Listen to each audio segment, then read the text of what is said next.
Muy buenos días, les habla la doctora Lisbeth Guerra. Para mí es un gran honor compartir con todos ustedes este espacio de disertación de temas de gran importancia para la academia. Quiero agradecer al comité organizador del primer Congreso Internacional de Gerencia Avanzada, así como a la Dirección de Estudios Avanzados e igualmente y de manera particular a los doctorandos de el doctorado de Gerencia Avanzada que tan amablemente me han invitado a participar en este magno evento. Muchas gracias a todos. La ponencia que en la mañana de hoy voy a compartir con todos ustedes tiene por título Inteligencia Organizacional en el contexto de la industria 4.0. Pero antes de empezar a desarrollar el tema, es importante precisar algunos elementos de manera breve del contexto. Este contexto que está asignado por una revolución cognitiva y una revolución digital, es decir, a partir de la intermediación de la inteligencia artificial se potencia el conocimiento humano. Nunca antes habíamos visto tal expresión, pero en la actualidad estamos asistiendo a todos estos fenómenos. Elementos que debemos tener en consideración al momento de analizar el comportamiento de las organizaciones. Primero, los modelos de negocio, las formas de organizaciones, ecosistemas organizacionales y redes y la importancia de la Big Data. Con respecto al modelo de negocio, que es el plan consiste en esa serie de actividades que de manera constante la empresa está poniendo en práctica para poder alcanzar sus metas.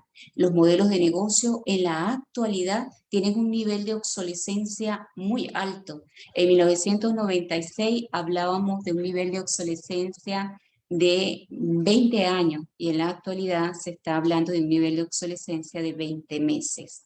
Por lo tanto, es muy alto y las empresas deben estar preparadas a partir de la habilitación de sistemas de innovación continua para poder hacer frente a los requerimientos del mercado, un mercado singular, particularizado, centrado en el cliente, que amerita de respuestas rápidas.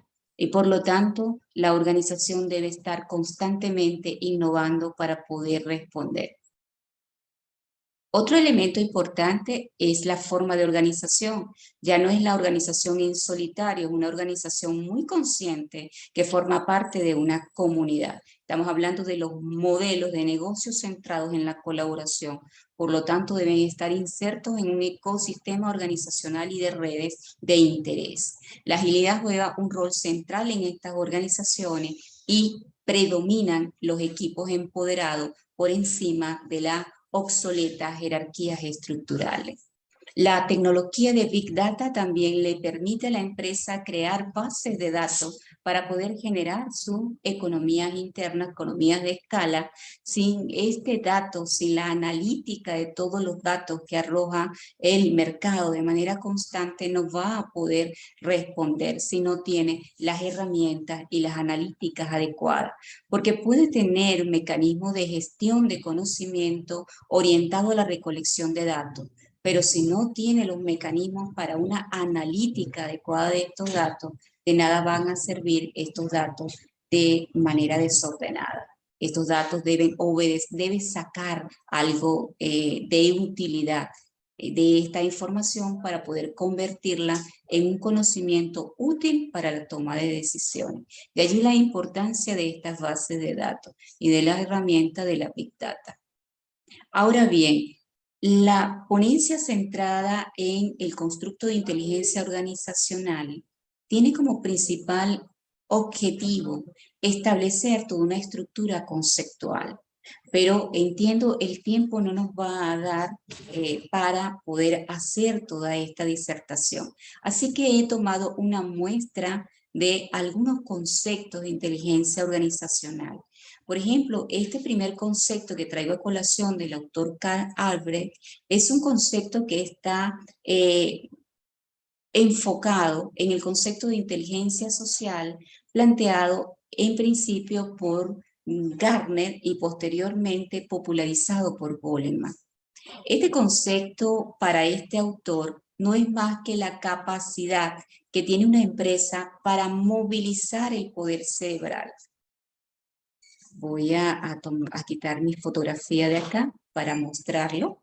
Inteligencia organizacional, la capacidad de una empresa para movilizar todo su poder cerebral disponible y enfocar ese poder cerebral en lograr su misión.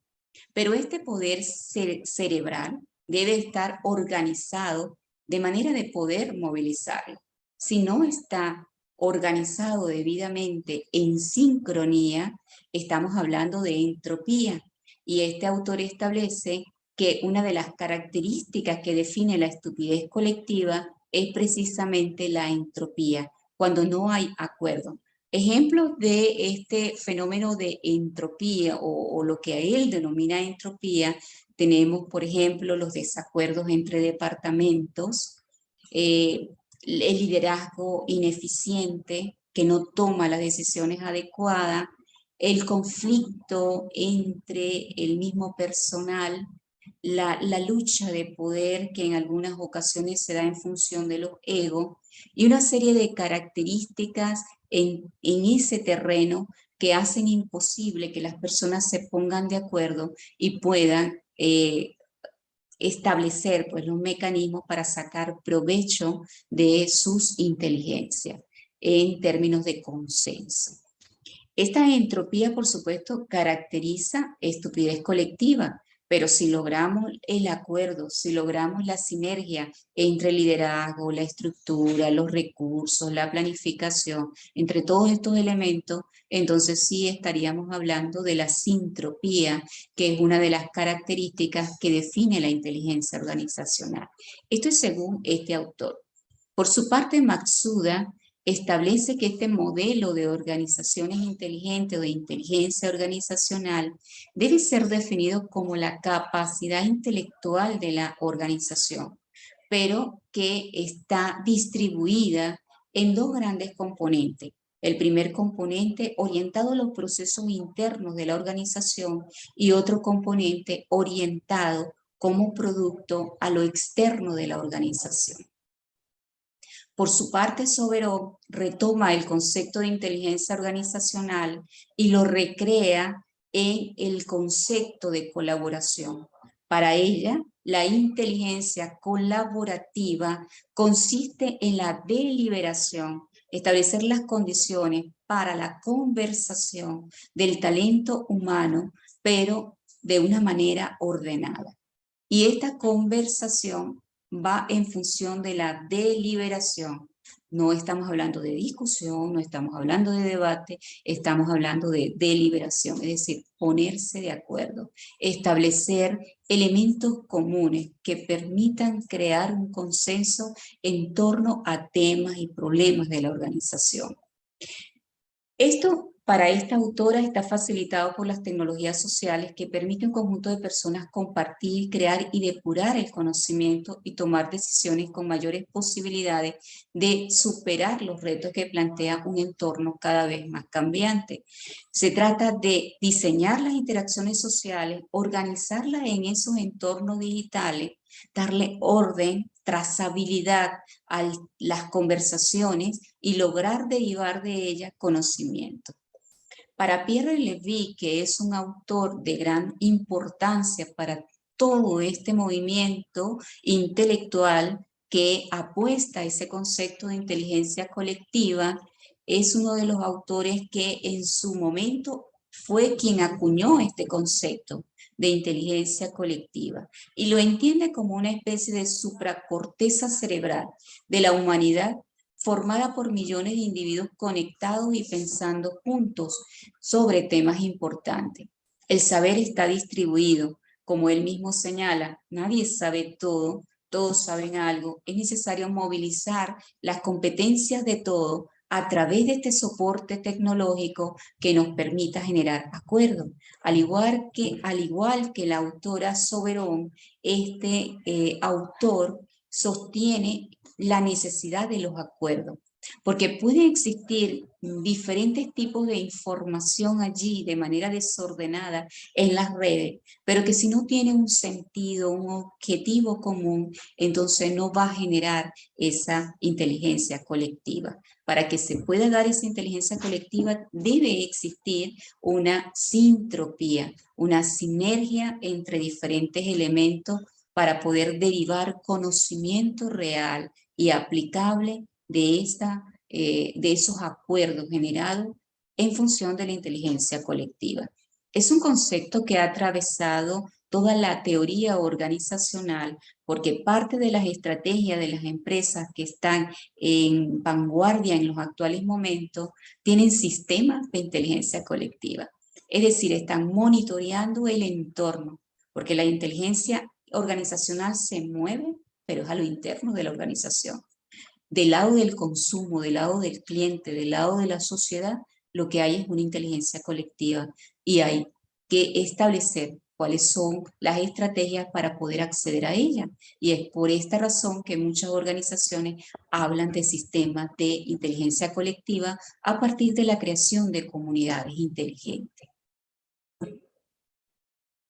Continuando con este tema de la inteligencia colectiva, hay autores que establecen como la relación o la contraposición de dos grandes teorías.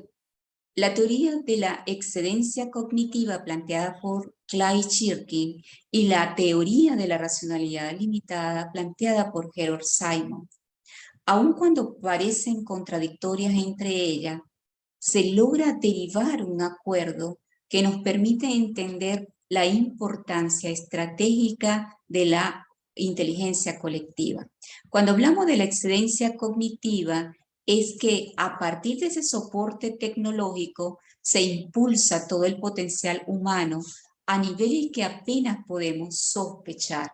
Y ese potencial humano que se pone de acuerdo a través de las redes, bien sea en términos de solidaridad o en términos de discusiones, de matriz de opinión respecto a la resolución de algún problema, genera un excedente cognitivo, es decir, un superávit de talento allí.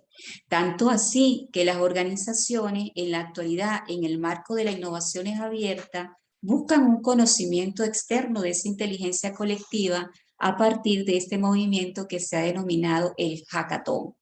Y el hackathon lo que trata de aprovechar a esta generación milenial que tiene diferentes cualidades y habilidades en cuanto al manejo de información y de tecnología, aprovecharlos al máximo y establecer algunos mecanismos de consenso, de acuerdo, a través de concursos, a través de premiación, que les permita a ellos establecer como un prototipo, generar un prototipo de esos acuerdos internos. Y esto pues ha resultado muchísimo. Esto del hackathon está muy en boga en la actualidad porque es una de las estrategias de acceder a la inteligencia colectiva es por este medio, por el hackathon. Y entonces estamos hablando de un excedente cognitivo allí, pero un excedente cognitivo que es mixto, porque se está relacionando al mismo tiempo con una organización de ese conocimiento que se deriva de allí, hay un orden o una racionalidad implicada allí. Por lo tanto, no estamos hablando simplemente de un excedente cognitivo desordenado, sino que hemos establecido, lo hemos acotado racionalmente. Por su parte, la teoría de la racionalidad limitada de Herbert Simon plantea que la toma de decisiones no es totalmente racional, sino que hay un sesgo hacia la irracionalidad. Es decir, hay un sesgo subjetivo en cuanto a la forma como, desde nuestra forma de pensar, de habilitar esos atajos para hacer mucho más sencilla la resolución de problemas, acudimos a los heurísticos. Y estos heurísticos no son racionales, sino que obedecen a elementos subjetivos y en esa medida pues representan atajos del pensamiento humano. Este autor plantea que hay una limitación en el potencial cognitivo, en la organización de ese potencial cognitivo. Y por lo tanto es difícil tomar decisiones totalmente racionales, porque nuestros recursos para procesar la información son limitados, en especial cuando los problemas son complejos, como suele ocurrir en la vida cotidiana. Y habla de la importancia de estos heurísticos. Por ejemplo, el heurístico de la disponibilidad hace que cuando nosotros tenemos una conversación, lo que traemos a colación en esa conversación es la información que hemos registrado recientemente en nuestro cerebro. Entonces, esa disponibilidad de una información inmediata, reciente, es la que la que vamos a utilizar en cualquier toma de decisiones en ese momento de manera puntual. Las analogías que se establecen, esa forma de establecer analogía, los estereotipos para poder caracterizar determinados elementos, incluso personas, acudimos a los estereotipos y esto es parte de los heurísticos. Por lo tanto, esta heurística debe aprovecharse, pero hay que colocarle orden a partir de la racionalidad, organizar, sistematizar todo este proceso. Y por lo tanto estamos hablando de un proceso mixto que reconoce que la racionalidad es limitada, pero que al mismo tiempo hay un excedente cognitivo. Con respecto a la inteligencia colaborativa, es importante establecer la forma de organizar las conversaciones en las organizaciones. Las conversaciones en las organizaciones tienen dos espacios, el espacio formal y el espacio informal. Lograr armonizar ese comportamiento formal e informal es uno de los grandes retos, porque es en la informalidad donde tenemos mayor acceso a las verdaderas formas de conexión del individuo con su institución o con su organización. Debemos transitar de una mentalidad de trabajo en silos hacia una organización en red y para ello debemos hacerlo en un espacio conversacional mediado por las tecnologías. Debemos diseñar esas interacciones de manera inteligente. Por ejemplo, en unas conversaciones cotidianas, conversaciones de red, vamos a hablar de los grupos sociales, de las redes, de cualquier tipo de grupo. En la universidad tenemos muchos grupos. Observamos cómo la entropía es la que lidera y la que caracteriza esos grupos, o la línea argumental de los mensajes está caracterizado por la entropía. Hay esas posiciones de interrumpir, de insultar, de ignorar, de repetir información, de descalificar.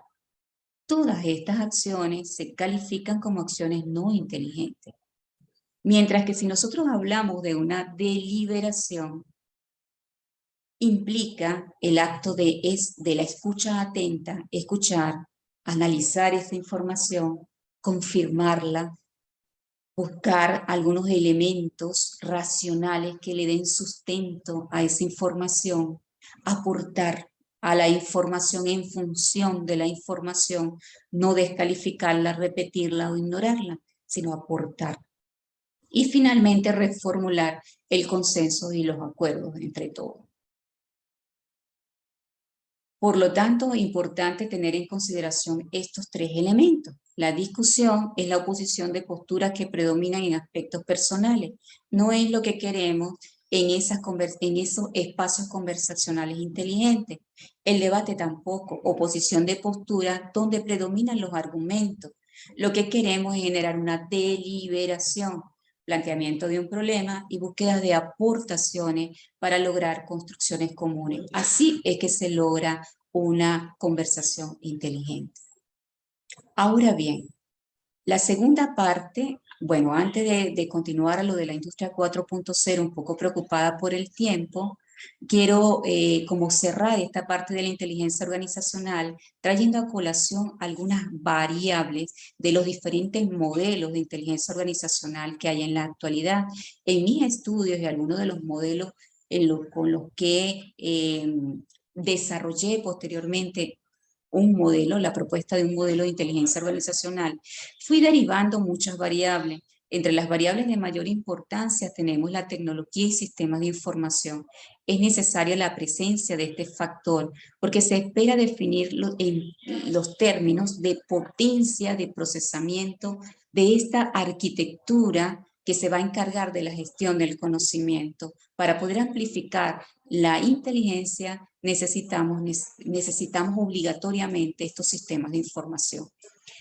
La estructura organizacional, ese patrón de las relaciones de trabajo entre las unidades y las personas es muy importante y por lo tanto debemos trascender esas estructuras jerárquicas que está demostrado no son eficientes en estos contextos e ir a estructuras ad hoc, estructuras más descentralizadas, estructuras más cercanas a equipos empoderados.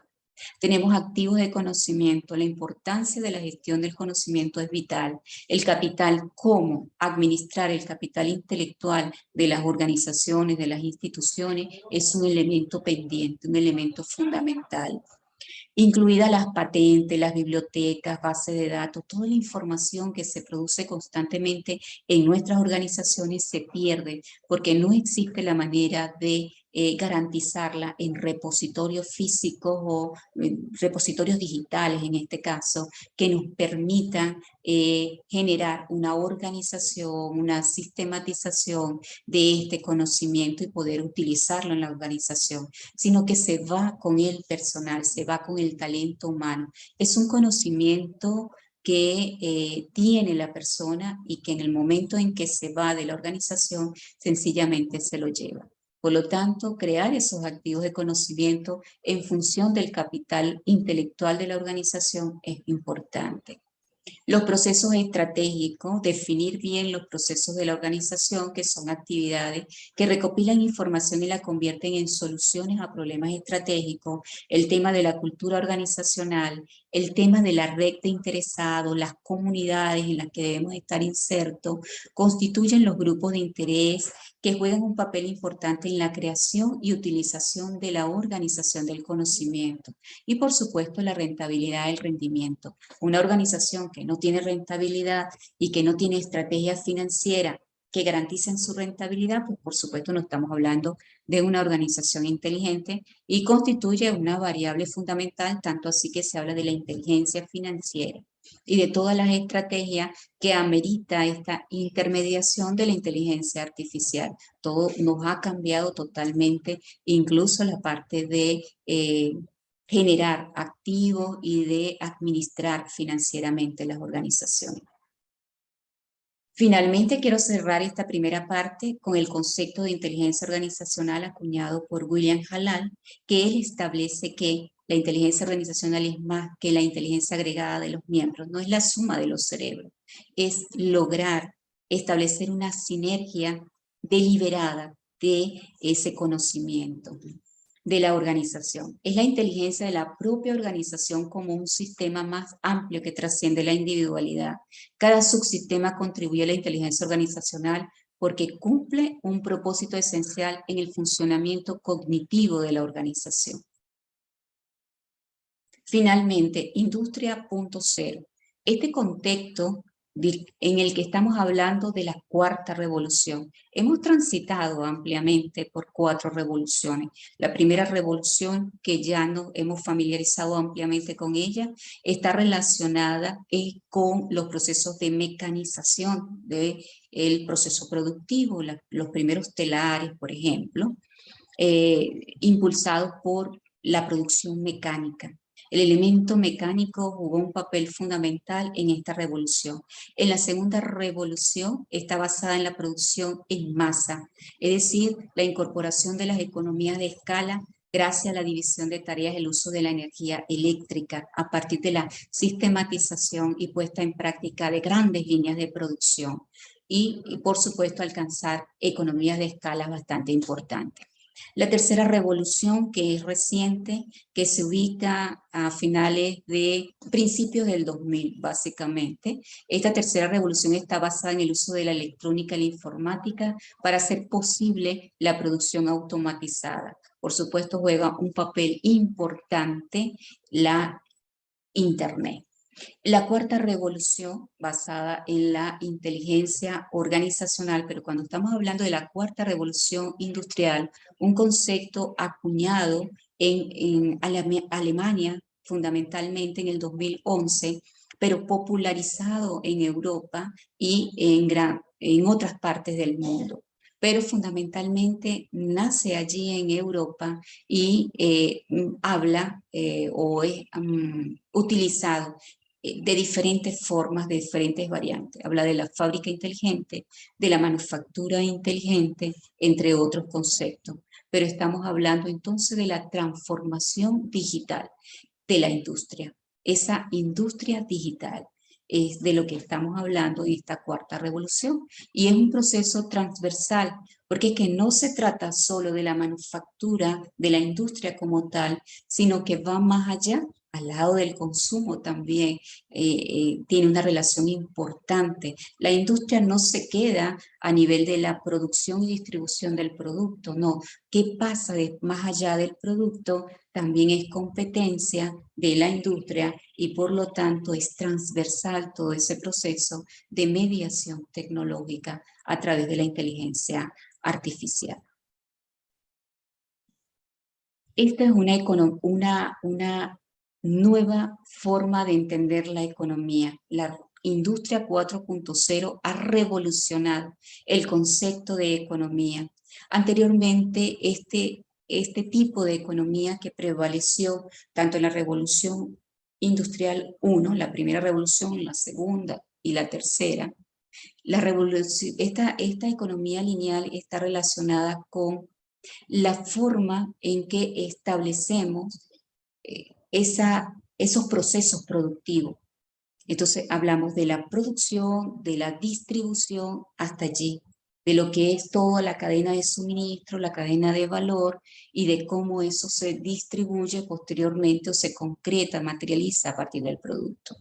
Es una relación lineal de todos estos procesos que llevan a crear un determinado tipo de producto. Mientras que en esta nueva revolución o esta nueva economía, estamos hablando de una economía circular, de una economía centrada en otros elementos, tales como la necesidad de incorporarse a todos los planteamientos relacionados con la economía verde. Y esto nos lleva necesariamente a revisar cómo garantizar las energías renovables. Y sabemos que la economía lineal basada en combustibles fósiles ha dejado huella de carbono muy importante en la atmósfera, en todo nuestro planeta y que es una de las grandes crisis a nivel climático. O sea, es una de las consecuencias de la crisis que estamos viviendo. Por lo tanto, necesitamos, más que una consecuencia, perdón, es la causa de todo lo que estamos viviendo con la crisis climática. Y en ese sentido, el llamado es a establecer estos parámetros en función de Industria 4.0, la revisión de las economías lineales y la revisión de las estrategias y políticas a lo interno de la organización en consonancia con una economía verde. Ahora bien, ¿cuáles son las herramientas que utiliza la industria 4.0? En ese contexto de diferentes elementos.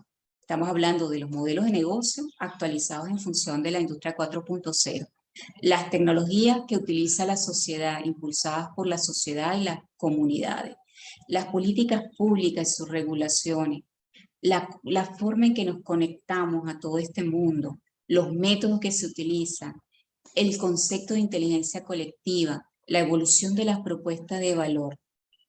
En medio de todas esas grandes variables están algunas herramientas puntuales o que representan piezas de esta industria 4.0. Entonces estamos hablando de los software de simulación, de la fabricación aditiva, de la robótica autónoma y colaborativa, de las tecnologías inmersivas, del Internet de las cosas, del Big Data, de la inteligencia artificial, de los servicios de nube, de la ciberseguridad, de la ciberfísica seguridad, que es muy importante en la actualidad porque establece la trazabilidad de todos los procesos y al mismo tiempo la transparencia, que termina siendo un elemento o un principio fundamental que genera posición competitiva importante en las organizaciones. Es decir, genera valor. Es una estrategia que genera valor a la organización que establece esta medida de transparencia y de seguridad en la trazabilidad de sus procesos y productos, es una organización que tiene esa ventaja competitiva. Ahora bien, esto por supuesto genera nuevos modelos de negocio. Entre este modelo de negocio relacionado con la industria 4.0, la manufactura inteligente, entonces encontramos soluciones inteligentes a nivel de productos inteligentes. Son productos que están unidos a la sensórica y a la robótica y a la tecnología de la información. Por lo tanto, el producto en sí se vuelve interactivo, tiene una información, genera información, desde que se produce hasta que se distribuye e incluso cuando está fuera de la organización, también el producto genera información. Se genera también servicios inteligentes, hay una innovación inteligente, es decir, una innovación extendida que se conecta al ciclo de vida de los productos.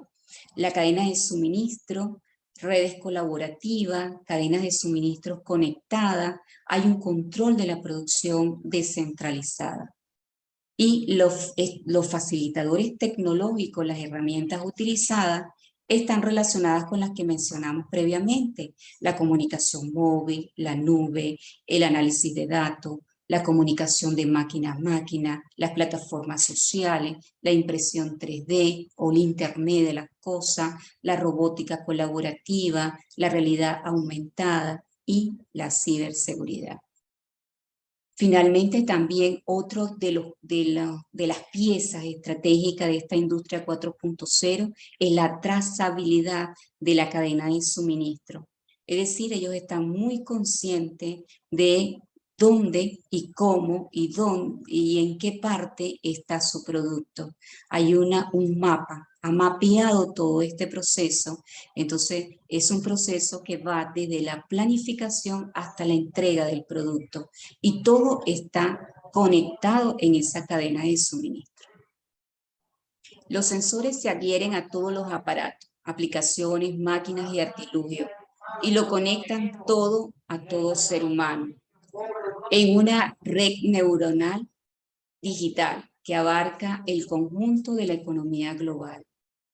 Esto de la vinculación de todos los procesos, tanto en la cadena de valor, la que observamos previamente, como en esta cadena de suministro, genera a la empresa ventaja competitiva también. Ejemplos de empresas que están en la vanguardia son muchas, pero por ejemplo quiero traer a colación General Electric, SEAT, Siemens, entre otras. Para este autor, que es uno de los autores más citados en esto del Pacto Verde y de la nueva economía que surge en el contexto del Pacto Verde, Jeremy Rifkin, establece que hay una interrupción, como un apagón, un hito, una ruptura con la desvinculación de los combustibles fósiles para dar paso a las energías limpias. Y esto de las energías limpias potenciadas a partir de la inteligencia artificial, crea una nueva economía, una economía que está muy relacionada con esto de la industria 4.0. Es decir, esa economía lineal centrada en combustibles fósiles es cosa del pasado para muchos países. Aún Latinoamérica presenta mucho rezago al respecto, pero la tendencia es ir hacia este tipo de economía, incorporarnos a ese tipo de economía, una economía circular, una economía verde, un nuevo modelo de negocio que garantiza la estabilidad no solo de las empresas, sino del mundo, resguardando lo verde siempre. es decir, haciendo alusión al cuidado de la naturaleza, muy consciente del ambiente. Y por lo tanto, entonces estamos hablando de esa economía verde. Ya para finalizar, quiero compartir con todos ustedes uno de mis textos relacionados con inteligencia organizacional y perfil competitivo. Está disponible en amazon.com. Y para finalizar toda esta ponencia y agradecerles a todos por la participación, quiero dejarlos con esta cita. No hay nada más poderoso que una idea a la que le ha llegado su tiempo. Víctor Hugo, el gran Víctor Hugo. Así que los dejo con ese mensaje. Muchas gracias y espero haber alcanzado por lo menos algunos de los contenidos que me propuse desarrollar al principio.